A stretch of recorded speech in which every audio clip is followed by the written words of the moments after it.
Yes. Hannah from the Women Engaged for a Common Future. And she's going to tell you more about the feminist moderation that they've created. So I'm going to give you the word, Hannah. Yes. All right. So first of all, thank you. And thank you, Demi and Gigi, for like reaching out and asking if I could do this. I think for maybe it seems like most of you haven't heard of this course before, so I'm gonna do a short introduction to it, and then we're going to have a little bit of discussion time. But because we're so few on the call, feel free to kind of raise your hand if you have questions. I won't see the chat so well, so do please raise your hand, or yeah, just bump in when there's something you want me to elaborate on. But so I'm here to talk about the feminist moderation.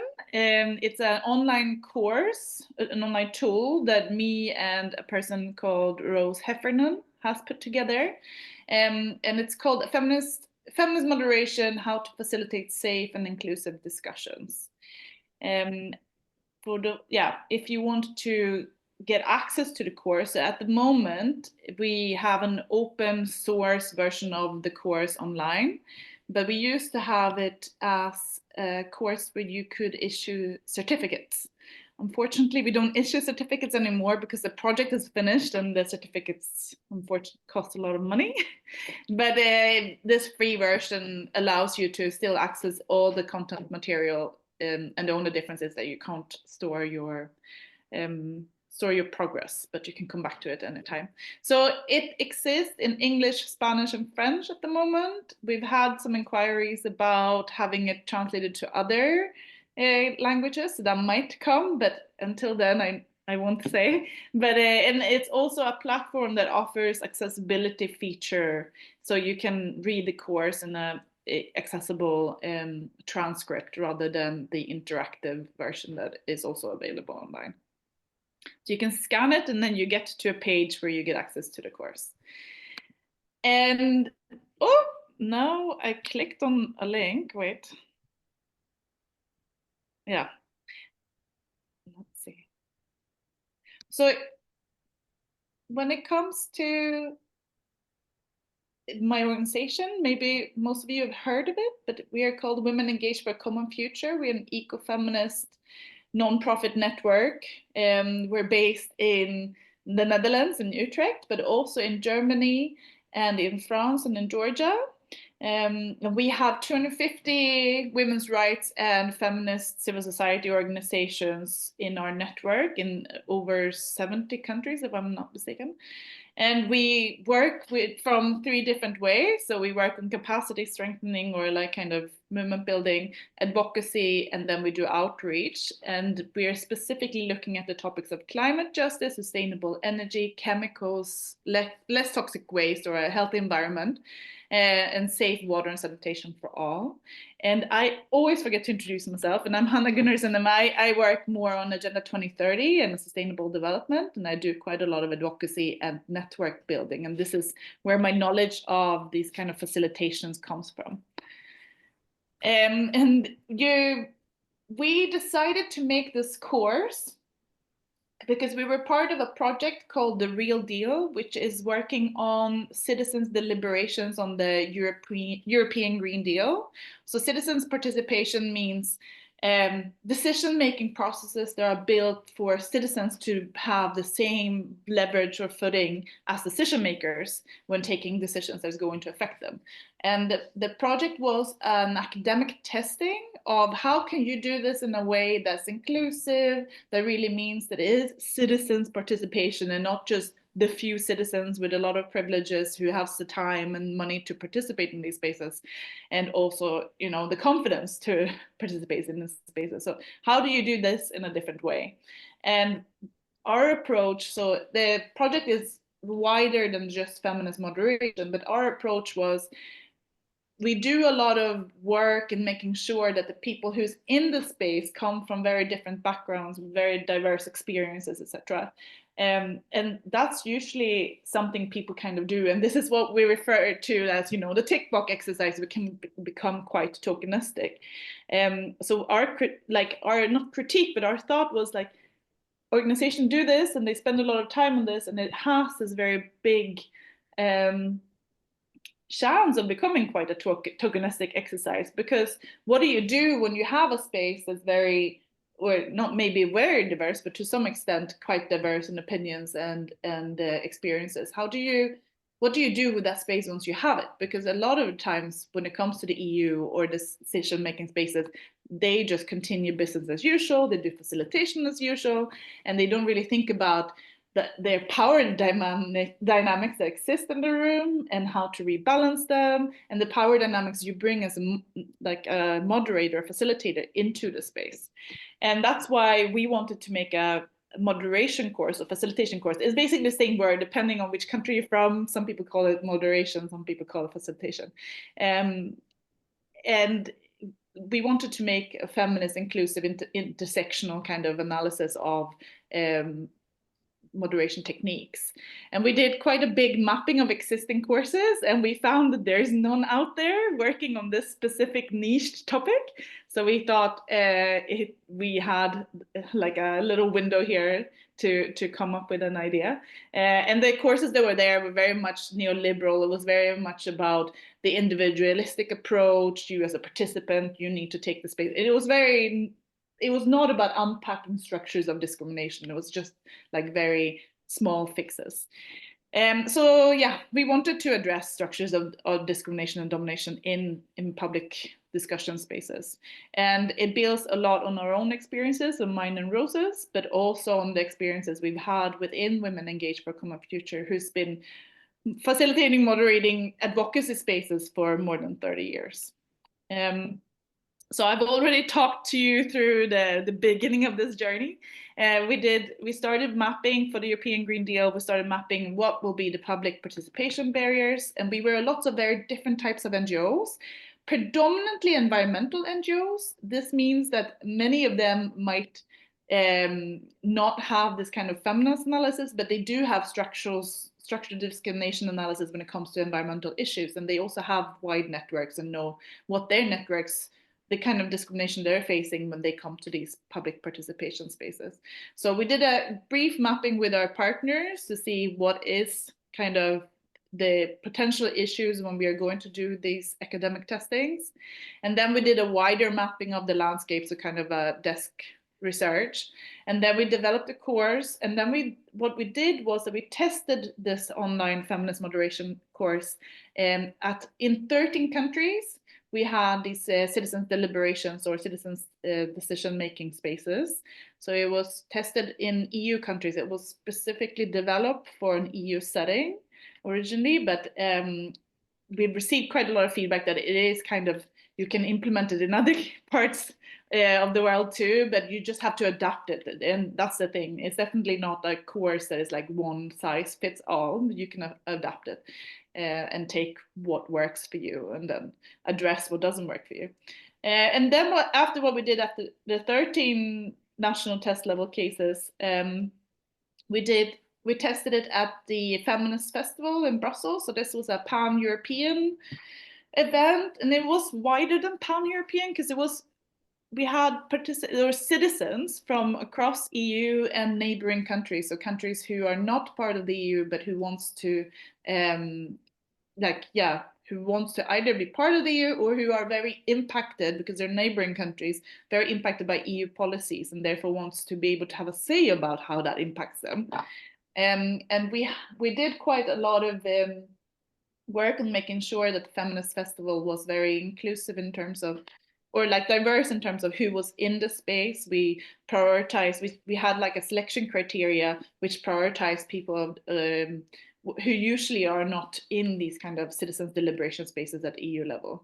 And we really tried to rebalance who was in the room and changing the norms in the room. So it wasn't a predominantly white, middle class, highly educated, like these kind of people who usually go to these EU citizens deliberation spaces.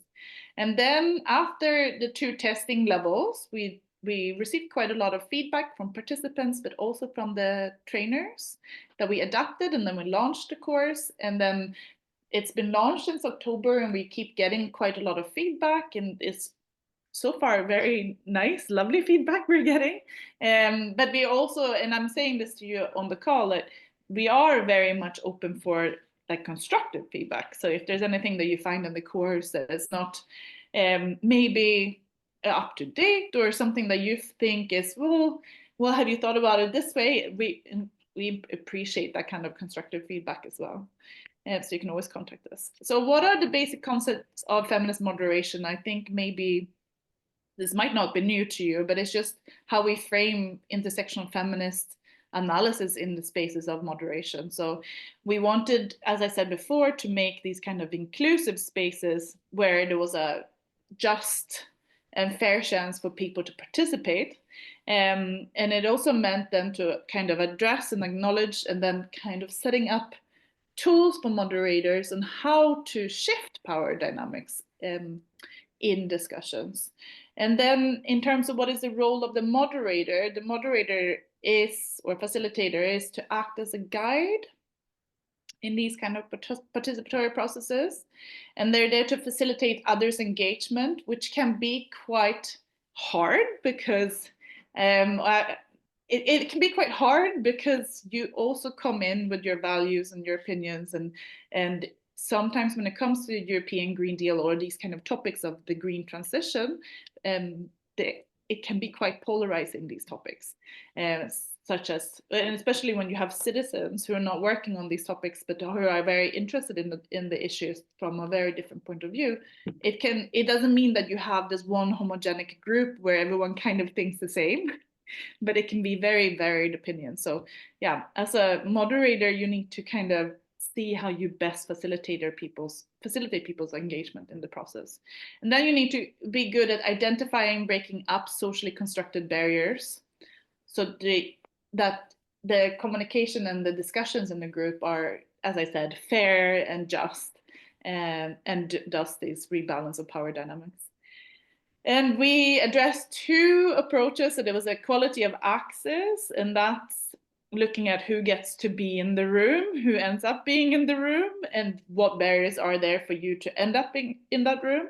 The course is maybe not so much about the equality of access, because as a moderator, you might not have much impact on who gets to be in the space. Sometimes you are kind of, I don't know, hired or contacted after the space has already been set up, and you're there to kind of facilitate what's already there. But you can still ask important questions to the organizers, and we've included these kind of questions in the course. And then we looked at the quality of participation. Yes? Laura has a question in the chat. She's saying, do you have an example of a socially constructed barrier? Yes, we're going to get, so in the course, the way the course has been set up is that we have used like our own experiences from facilitation, and then we address these kind of socially constructed barriers or power dynamics. And then we kind of give the moderators like some tips for how you could address it. For example, there's one example in the course where there is one person who is white, middle class, comes from a quite highly like high income social group, and then you have one person who is trans, and I don't remember what more identity factors, and then the moderator knows this, and there's a question about what does SRHR, sexual, reproductive, and health and rights, have to do with climate justice. And the second person, the trans person, says, well, by not having inclusive strategies, it means that we have like communities such as myself, like being left like completely outside of the response mechanism set up by the states. So this person gives some kind of examples what that person wants from the state. And then the other participants who comes with a lot of privilege and who's been very active in the discussion, taking a lot of space from others, kind of shuts them down and says, your identity has nothing to do, or like this kind of identity has nothing to do with climate. So that's a socially constructed like power dynamic that does appear in discussions, because this is a real life experience from one of my moderations. And this person who sits on a lot of privilege doesn't understand that they sit on a lot of privilege, and then shuts down a person who speaks from their own experience, their own knowledge, and says your experience and knowledge doesn't matter because like that's not either. They will use sort of like, it's not from literature, it's not, you know, academic, you know, it's just what you think, and they will shut them down. So that's a socially constructed, what was the question? Socially constructed barrier. Yeah, so the social, yeah, so the barrier there is that you have a lot of participants who might not be aware about their own privileges, and they will shut down other participants. I hope I answered that in an understandable way. But so there are these kind of examples, and we try to make the course sort of like an entry, because it was developed for people who are not specifically from the feminist NGO sector, but it was more for environmental NGOs where the topics are very new. So we try to use these concepts that we all know the jargon and lingo of in an accessible way for people who are quite new to the topics as well. And then, but for those who are quite versed in the topics, I still think that you'll find the course quite interesting. And one of the issues we identified was creating safe and accessible spaces. And this was like also in a physical spaces, like physically, how do you make spaces physically more safe and accessible? We identify something called safe and then a brave space. So a safe space is where you make sure that everyone kind of feels safe to engage with the conversation and that there's no judgment, etc. And a brave space is where you set up principles for interacting with each other, where people can feel comfortable disagreeing with each other, which is moving further away from like echo chambers and polarization, but like really creating a space where people really are respectful of each other, even though they don't necessarily agree. And that is the aim, to have a brave space. And then solidarity principles is one way, or house rules, depending on how you want to define them, is one way of kind of setting up a common tone for the meeting. We have included some examples, like we don't accept any discrimination. This is a space where, where you come in with intention to be participant. But there's also a possibility to co-create solidarity principles with your participants. And depending on the size of your meeting, sometimes it might be worth having an awareness team that kind of helps you identify when solidarity principles have been broken or not upheld in the meeting, and then kind of identify and readjust the tone of the meeting. Then we look at techniques such as calling in and calling out. You might have heard of these before. So calling in is when you pull someone to the side and you have a conversation just between you about how what they said or did has an impact on others. So kind of an empathetic kind of discussion with the person of how they could improve. And then there's the calling out if there's like blunt racism on the meeting, or there like certain kind of red lines has been crossed by participants, then you can call it out and then come back to solidarity principles. And then there is a little bit more in the course about how you can proceed if this happens during the meeting. And then there's quite a lot of instructions, or not instructions, but tips for how to make the space accessible. And this is built on the Feminist Accessibility Protocol by Women Enabled. And it is an excellent protocol. If you haven't read it already, like it gives you so much food for thought in terms of how to make a discussion space inclusive for accessibility needs. And it's physical accessibility, but also language, the language we use. Yeah, I know that we can use quite a lot of jargon, and I'm sure that maybe I'm also going to use some jargon in this presentation. So I'm already telling you now, if I do, please ask me and I will explain. But I try and make an effort not to use a jargony language or lots of acronyms. And then we look at feminist moderation. So first it is kind of setting the tone for the meeting. And then when you have the meeting, what kind of techniques are there?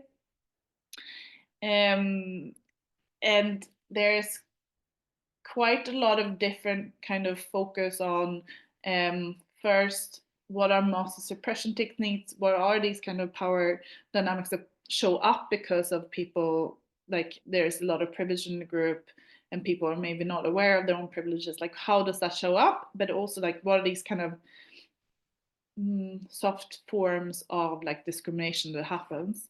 So there's something called master suppression techniques, which was originally coined by Berit Ås. And these are repeated and unjust and discriminatory actions. And I'm sure you've heard, like when you read through them, you will kind of identify like, oh, wow, that has definitely happened to me in discussions. But also, maybe I have definitely done some of these to others in discussions. Because I think that's the thing with unpacking your privilege in discussion spaces, that we are always learning, we're always improving. And it's also something I learned now through like the DEI Partos journey. Like no one is perfect and we're all improving our journey on understanding ourselves and how we kind of add to these spaces. And the master suppression techniques is to kind of give people some food for thought. But yeah, making invisible, I'm sure you experience this, is when someone on in the meeting or in the call is like, people don't really listen to that person, they come with an idea, it's not acknowledged, then someone else says the same idea, and then everyone thinks it's an excellent idea that the second person comes with. And what do you do as a moderator when you see this, and if you also see that this is kind of linked to yeah, power dynamics in the group? And one of the things that are most common, and I'm sure you've also heard this before, but it's kind of to reiterate, like the first person said on the call, which means that you need to be an actively listening moderator. You need to keep like track of who says what, and also keep track of who is saying less in the group and who's saying more in the group. But yeah, we moved away from microaggressions. We wanted to include microaggressions, but we found that it being like critiqued for not being systematic and not addressing racial discrimination enough.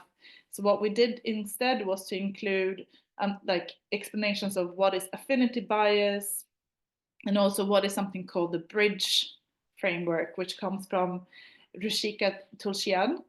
And she has come up with this framework, which is sort of like a DEI framework. And it is not meant for facilitation, but it just applies to everything.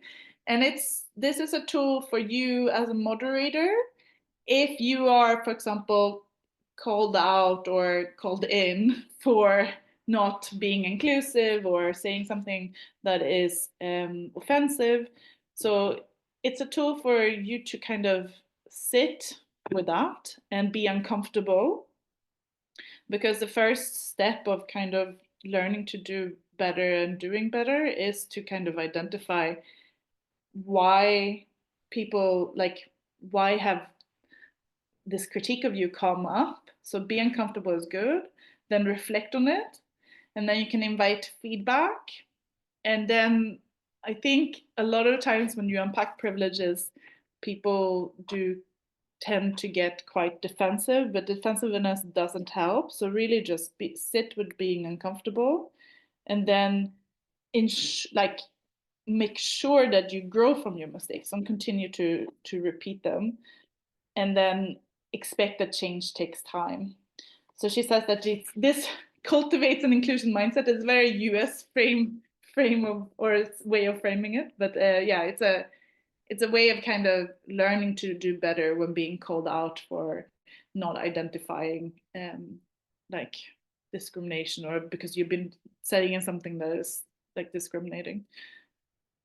And then we also look at polarization and echo chambers, because we developed the course for the topics of the European Green Deal and climate, and we were foreseeing quite a lot of polarizations on these topics that were going to happen during the course.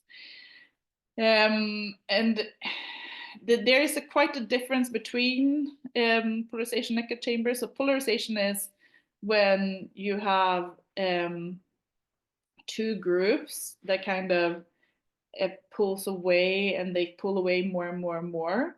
And then an echo chamber is where you have kind of basically an echo chamber. You have a group that just keep reinforcing each other without actually reflecting on if you want to reinforce each other.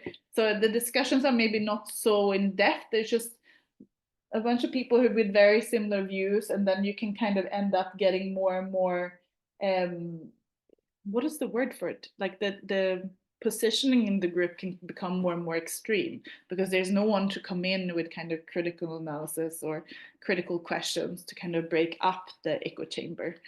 And in the course, we kind of give some basic tools on how can you break up an echo chamber as a moderator, what kind of questions can you ask to kind of stop this from happening, and the same with polarization. How do you kind of, if there is a tension in the room because of polarization, how do you bridge it? What kind of focus do you do? Like, do you focus on empathy? How do you focus on empathy? How do you bring it back to kind of a setting of discussion where people can disagree, but they can disagree in a very constructive way? And then you have something that always happens, and that's sensitive topics. And there's a difference between contentious and triggering topics. And how, as a moderator, if there's going to be triggering topics, how do you prepare for it before the meeting? If you know that, for example, you're going to talk about sex work, and you know that you're going to have participants who are either really for it or who are really against it, and how do you frame the discussions? How can you prepare if you know this is going to happen, so that you are prepared, not thrown off your chair, as we say in Swedish, if something happens during the meeting. So that you already thought through what can kind of happen with this group of people who's going to participate, and yeah, then be able to do moderation in a more strategic way, sort of. And then then we look at the escalation techniques and understanding emotionality. So what are high conflict persons, as they're called in facilitation terms, and how do you kind of move around them? What is emotional versus rational? This is a very old feminist kind of what's it called, when there's two kind of opposing positionalities. But and we look at why is emotionality always seen as bad, and why is rationality always seen as something what you should strive as? Because you will have participants who will come in and they will be the devil's advocate, and the people who are devil's advocates are very and almost always people with a lot of privileges, who think that they can kind of put themselves outside of these experiences because they are so good at thinking rationally that they can think of it in a wider terms than everyone else who's in the room. And when you have someone who says, I'm going to be a devil's advocate here, that it's always a position of a lot of privileges, that person. And then what do you do when this devil's advocate shows up?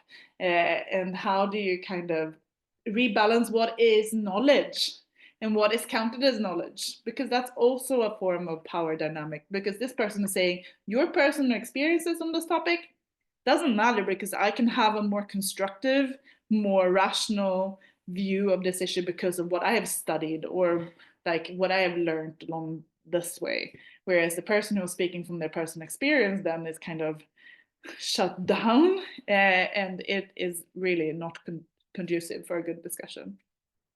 And then we also look at emotionality and racial stereotypes, and kind of, I mean, on the last meeting we had someone who who was using racial stereotypes and called someone a feisty Latina, and you know, like these kind of things that they always pop up. And maybe not when we have our bubbles or our echo chambers of feminist organizations where we do advocacy together, maybe it doesn't show up there, or I mean, to a certain extent there's definitely discrimination in those spaces too.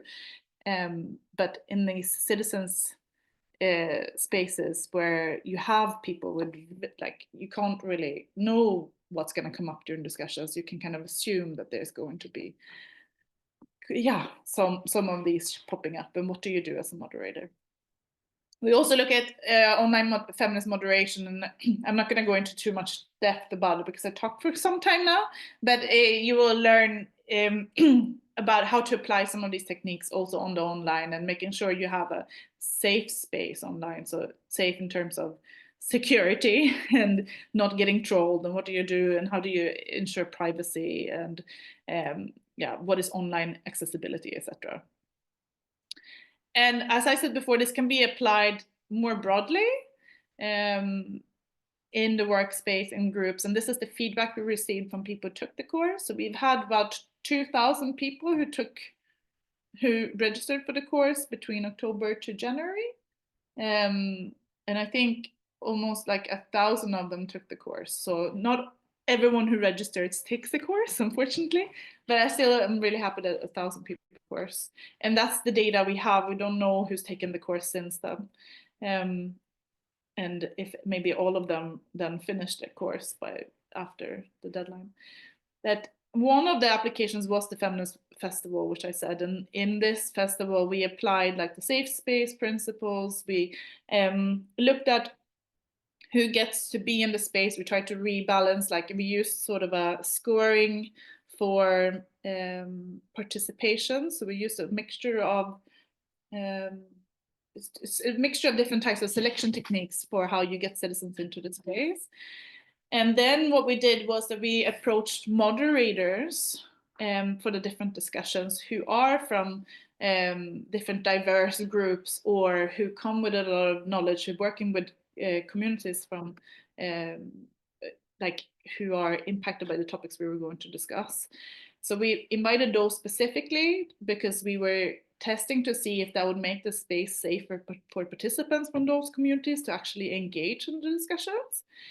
And we also asked participants what topics they wanted to discuss. And the topics they said was they wanted to talk about climate migration, environmental racism, and then energy poverty. So those were the 3 topics that we discussed in depth in the afternoon. But in the morning, we also wanted to test how, like, what is knowledge, and how does knowledge, sorry, not what is knowledge, but like, how can you rebalance what is counted as knowledge? And how can you, we always say like experience, personal experience is also knowledge, should also have the same equal value as academic experience, or if not more, depending on like the situation. So how do you do that in a public participation space? So one of the ideas we had was to present the same topic, but in 3 different ways. So we looked at climate, gender equality, or not gender equality, but gender and climate from 3 different ways. And then all participants, they could pick which session they wanted to engage with, depending on how they best learn and what kind of format they feel more open. So we had one academic lecture looking at gender and climate. We had one craft session, which was people sitting doing things with their hands and then telling their own ideas about what gender and climate is. So you really got to like you got to this point that knowledge is also experiences, and it was a really good, we got really lovely craft images and art out of it, with very rich stories. And then we had an embodiment theater where we kind of embodied masculinities and nature, which was the one I attended. It was really, really interesting. And it wasn't so much talking in the space. It was very physical kind of experience, but it still got to the key topics of how does gender interact with climate, what is what is the interlinkages. And all three of these was happening in the morning, and it set the tone for the rest of the day and made the space a lot more safer because everyone had had the chance to kind of come into it in a way that is more speaks more to the way they like to interact. So it was really helpful for us in terms of the tone for the rest of the day. Questions? Do you have more questions? I'm gonna look at the chat now.